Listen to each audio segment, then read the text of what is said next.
Hello നമസ്കാരം. നമ്മുടെ ഇന്നത്തെ വീഡിയോ ചർച്ച ചെയ്യുന്നത് വളരെ ഇമ്പോർട്ടൻ്റ് ആയിട്ടുള്ള പ്രാധാന്യമുള്ള ഒരു കാര്യമാണ്. അപ്പോൾ ടോപ്പിക്കിലേക്ക് വരാം.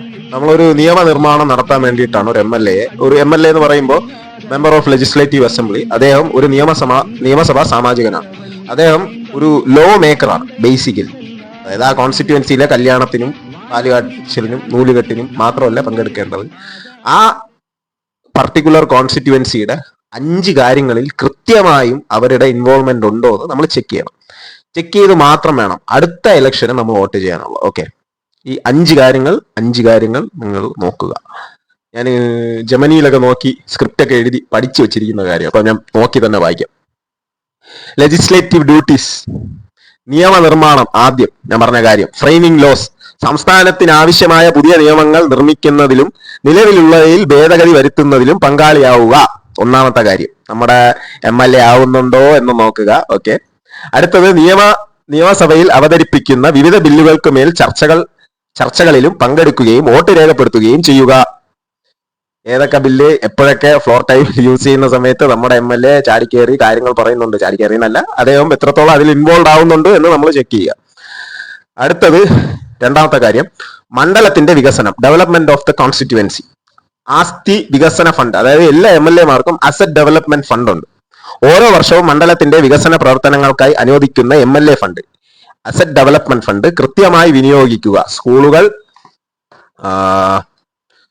റോഡുകൾ, കുടിവെള്ള പദ്ധതികൾ, ആശുപത്രികൾ എന്നിവയുടെ വികസനത്തിന് ഈ തുക ഉപയോഗിക്കണം. കാരണം ഈ തുക അവർക്ക് ഉപയോഗിച്ച് മാറ്റങ്ങൾ വരുത്താം. അല്ലാതെ ഓളായിട്ട് ഓരോ വകുപ്പുകളുണ്ട്, അവരും ഇടപെട്ട് കാര്യങ്ങൾ ചെയ്യണം. ഒന്നും ചെയ്തില്ലെങ്കിൽ ചോദ്യം ചെയ്യാം എന്നാണ്. ചോദ്യം ചെയ്യണം, അതാണ് ഞാൻ പറയുന്നതിന്റെ ഒരു ക്രക്സ്. അടിസ്ഥാന സൗകര്യങ്ങൾ, മണ്ഡലത്തിലെ റോഡുകൾ, പാലങ്ങൾ, പൊതുഗതാഗത, വൈദ്യുതി, കുടിവെള്ളം എന്നിവ ഉറപ്പുവരുത്താൻ ബന്ധപ്പെട്ട വകുപ്പുകളുമായി ചേർന്ന് പ്രവർത്തിക്കുക. ഇത് ചെയ്യുന്നുണ്ടോ നോക്കണം. ഓക്കെ, ഇല്ലെങ്കിൽ നമുക്ക് ചോദ്യം ചെയ്യാം. അതിനുള്ള നിയമം നമ്മുടെ രാജ്യത്തുണ്ട്. ജനങ്ങളുടെ പ്രതിനിധി, പ്രശ്നങ്ങൾ സഭയിൽ ഉന്നയിക്കുക. തന്റെ മണ്ഡലത്തിലെ ജനങ്ങൾ നേരിടുന്ന പ്രധാന പ്രശ്നങ്ങൾ, ആവശ്യങ്ങൾ എന്നിവ നിയമസഭയിൽ ചോദ്യോത്തരവേളയിൽ സബ്മിറ്റിലൂടെയോ സർക്കാരിന്റെ ശ്രദ്ധയിൽപ്പെടുത്തുക. അതായത് നമ്മുടെ കോൺസ്റ്റിറ്റ്യുവൻസിയിൽ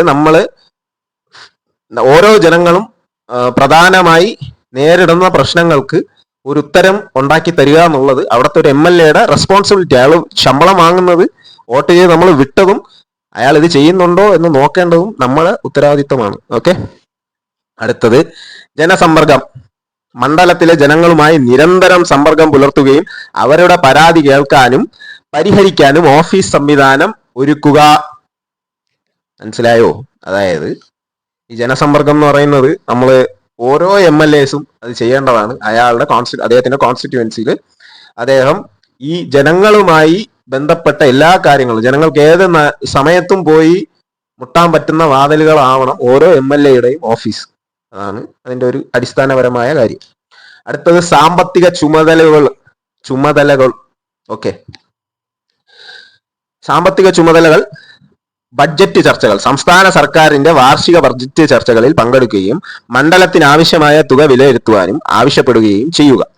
ഇതാണ് ചെയ്യേണ്ടത്. നമ്മുടെ മണ്ഡലത്തിന് ആവശ്യമായ തുക ഇതൊക്കെ ബഡ്ജറ്റിൽ ഉൾപ്പെടുത്തുന്നുണ്ടോന്നും അതില്ലെങ്കിൽ അത് ചോദിച്ചു വാങ്ങാനുമുള്ള ഒരു ദൃഢതയുള്ള MLA ആയിരിക്കണം. അയാൾ ആ ഫ്ലോർ ടൈം എത്രത്തോളം യൂസ് ചെയ്യുന്നു, എത്ര പ്രൈവറ്റ് ബില്ലുകൾ കൊണ്ടുവരുന്നു, എത്ര കാര്യങ്ങൾ ചെയ്യുന്നു എന്നുള്ളതിന്റെ അടിസ്ഥാനത്തിലായിരിക്കണം അയാളോട് നമ്മൾ ചോദ്യം ചെയ്യേണ്ടത്. ഓക്കെ, അടുത്ത നികുതിയും ധനവിനിയോഗവും. സർക്കാരിന്റെ ധനവിനിയോഗ ബില്ലുകളിൽ അനുമതി നൽകുന്നതിൽ പങ്കാളിയാകുക. ഓക്കെ, അടുത്തത് മേൽനോട്ട ക്ഷേമ പ്രവർത്തനങ്ങൾ. സർക്കാർ പദ്ധതികളുണ്ടാവും, ലൈഫ് മിഷൻ, ജപ്പാൻ കുടിവെള്ള പദ്ധതി, അതുപോലെ ഒരുപാട് ക്ഷേമ പ്രവർത്തനങ്ങളുണ്ട്. ആ ക്ഷേമ പ്രവർത്തനങ്ങളിലെല്ലാം ഭാഗമാവുന്നുണ്ടോ? അത് അയാളുടെ കോൺസ്റ്റിറ്റ്യുവൻസിയിൽ എല്ലാവർക്കും, അയാൾ വോട്ട് ചെയ്ത് വിട്ട ആൾക്കാർ മാത്രമല്ല, അയാളുടെ പാർട്ടിക്കാർ മാത്രമല്ല, എല്ലാവർക്കും അത് കിട്ടുന്നുണ്ടോ എന്നുള്ള കാര്യം പുള്ളി ഉറപ്പുവരുത്തണം. അടുത്ത ദുരന്ത നിവാരണം. ഒരു പ്രശ്നം, ഒരു കലാമിറ്റി ഉണ്ടാവുമ്പം അവിടെ വന്ന് അതിന്റെ എല്ലാ കാര്യങ്ങളിലും പങ്കെടുത്ത് അവിടെ നിലനിൽക്കുന്ന ഒരാളായിരിക്കണം നമ്മുടെ MLA. ചുരുക്കി പറഞ്ഞു കഴിഞ്ഞാൽ ഒരു MLAയുടെ ജോലി എന്ന് പറഞ്ഞു കഴിഞ്ഞാൽ പുള്ളിയുടെ കോൺസ്റ്റിറ്റ്യുവൻസിയിൽ, പുള്ളിയുടെ ആ മണ്ഡലത്തിൽ പുള്ളിക്ക് ഓരോ വ്യക്തികൾക്കും, നമുക്ക് ഓരോരുത്തർക്കും പോയി ചെയ്യാൻ പറ്റാത്ത കാര്യം പുള്ളിയെ നമ്മൾ എലക്ട് ചെയ്ത് വിട്ടിരിക്കുകയാണ്. പുള്ളി ചെയ്തു തരണം. തന്നില്ലെങ്കിൽ നമ്മുടെ രാജ്യത്തിന് അത് ചോദ്യം ചെയ്യാനുള്ള അവകാശവും ഓരോ ജനത്തിനും ഉണ്ട്. അത് നമ്മൾ മനസ്സിലാക്കുക, അതിനുവേണ്ടി പ്രവർത്തിക്കുക. ഓക്കെ, ഇനി അടുത്ത വീഡിയോയിൽ കാണാം. Okay, bye, thank U.